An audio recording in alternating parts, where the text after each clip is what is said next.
Здравейте отново! Аз съм Ариан Георгиев и започваме нова поредица Survival с модове.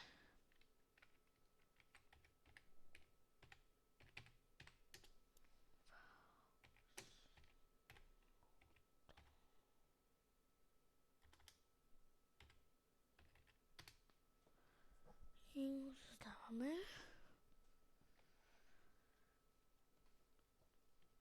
Аз съм просто много модове, но нямам джевичен индикатор и Rainy Minimap. Сега играя с един много готин мод. Това е Respawn. Само да му намеря модовете. Ето това е той.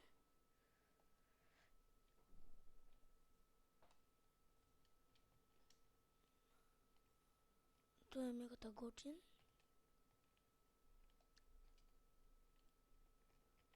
Него другите типи модове за OS неща. Това е Respawn. Мегата як.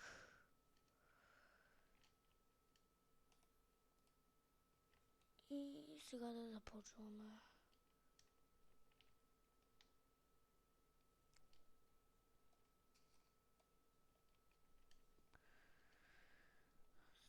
Ето така, даже малко ще почитваме, няма нужда. Почитваме, защото не са модове да ви покажа. И сега ще покажа тези модове. Хоп, хоп и хоп. Това е много макефи меча. 40 демидж взима на всички, седно да ги убива. Не много макефи и лъка макефи.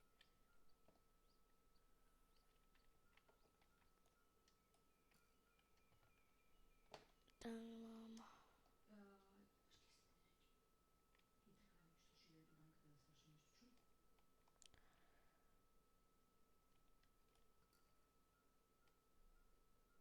Направо я запали този лък. Не. Сега както виждате, това е водицата.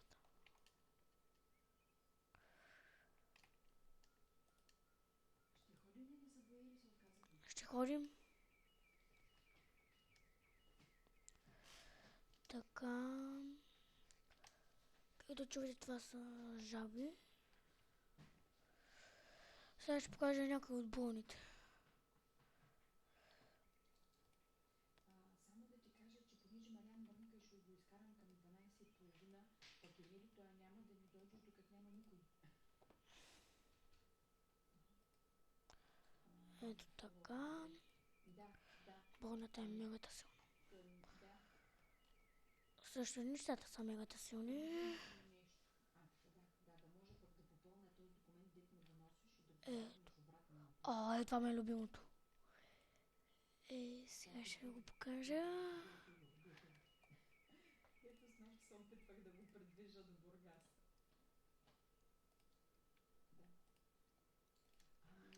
На мен музиката ме успокоява. До Бургас през седмицата, пък аз не съм му казала, че трябва да дойде, пък трябва да пусне едно уведомление. Това прави този жезъл, но се изхъбява много бързо. Защото, нали, аз не съм му казала, че той трябва да дойде, като мен наистина беше много непарно, не му се обади. И аз забавих, вчера ми изтече срока и той мрънкаше, защото дойдеха много първи. Сега да ви покажа нещата. И едва ли не излезнах аз виновна. Иначе варианта беше аз да ходя Са силни. Има и некопини. Има емера. Ставало вече късно, нали, без това сме закъсняли да ни нагубят и така. Да. Тия са ми любимите. Този ми е любимия мод. Мога да се пасо, но той трябва да чака на другия ден, защото взема място като за 8 мода. Той е мегата силна бойвата. Ето така. И ми така към 1:10-15 ще съм тук, да. Както виждате, мегата е силна базата, много бавно се хъби. Ето така. Защото казват, че може да записват разговорите и нарочно го казват. Съжалявам, малко ми лаги, Те те предупреждават да се защото не съм си на моя акаунт. защото се оказа, че не може да се подпише едно платежно, защото друг път не съм плащала към той. И Обаче никой не му обясни на него. това е от мен. Дано да ви е харесал мода. Как мога да плащам до края на март. Ще, ще включа сайта от там, дето не съм си го изтеглил. И това е.